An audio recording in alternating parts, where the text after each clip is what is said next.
So this guy successfully tricks people into believing he's part of one of the richest families in America, while secretly hiding the fact that he may have gotten away with murder years earlier.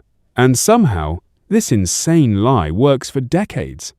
Now, the guy's name is Christian. Christian is about 17 years old when this story starts. He's from Germany, and he eventually moves to the United States. And over time, Christian basically becomes a professional con artist. Like, this dude lies about everything. His name, his background, his jobs, even who his family is. And the weird part is, people actually believe him. And on the surface, Christian seems completely normal. He's smart, quiet, pretty charismatic. There's pictures of him where he honestly just looks like some random regular guy. Nothing about him screams dangerous. But Christian is constantly manipulating people around him. Now, around 1985, Christian is living in California, and at this point, he's using another fake identity. And during this time, he meets this older woman. Her name is Dee Dee. Dee Dee has money, a large property, and a guest house.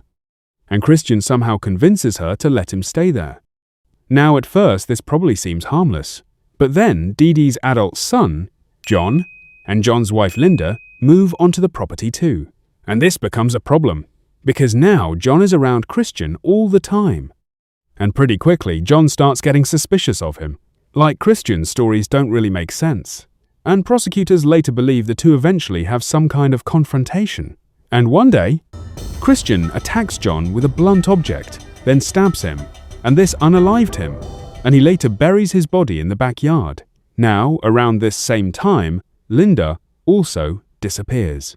And to this day, nobody knows exactly what happened to her. Now Christian suddenly has a massive problem, because people start asking questions. Dee Dee notices she's not seeing her son or daughter-in-law anymore. Friends and relatives start asking where they are.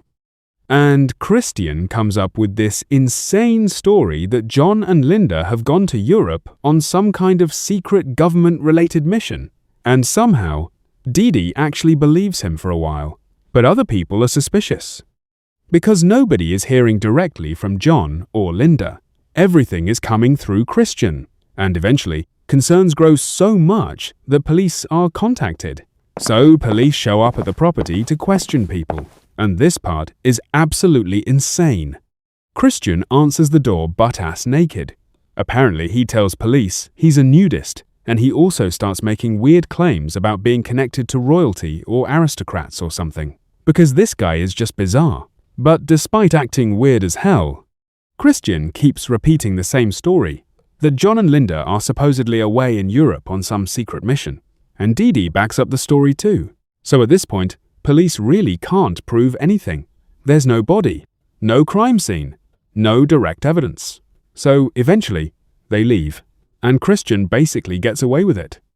Now, after a while, Christian decides it's time to disappear. So he steals John's truck, takes money connected to the property, and drives across the country. And now he just starts reinventing himself over and over again.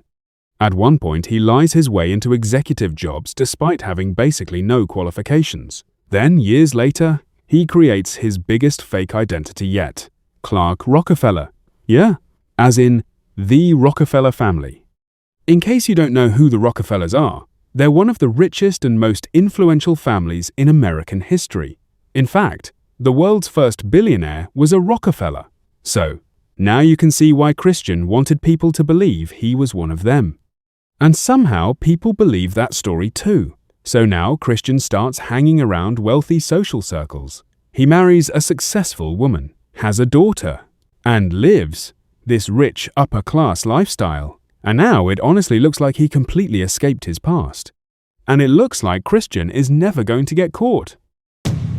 Until his marriage starts falling apart. Now, around the mid-2000, Christian's wife starts getting suspicious of him. So she hires a private investigator.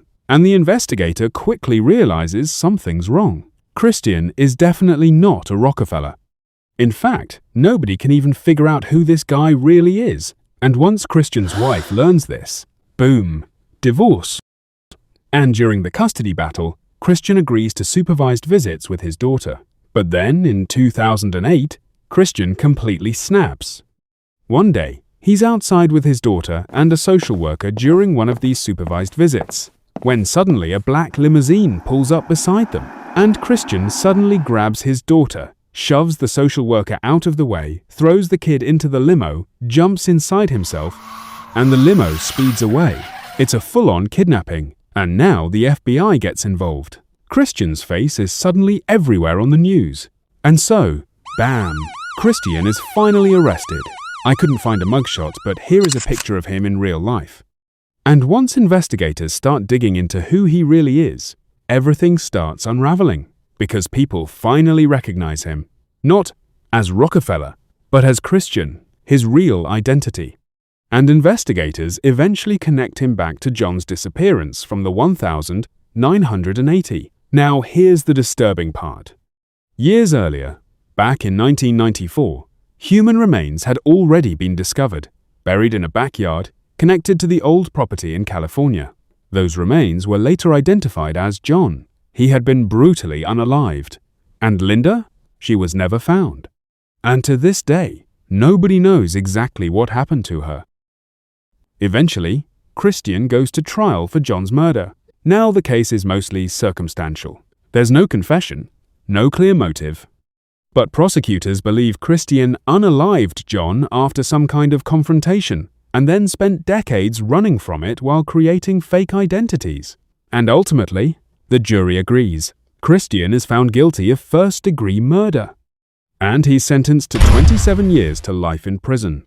And now, after decades of lies, fake identities, scams, and running from his past, Christian is sitting in prison, all because he thought he was smarter than everyone else. And honestly, for a really long time, he kind of was. Until he wasn't.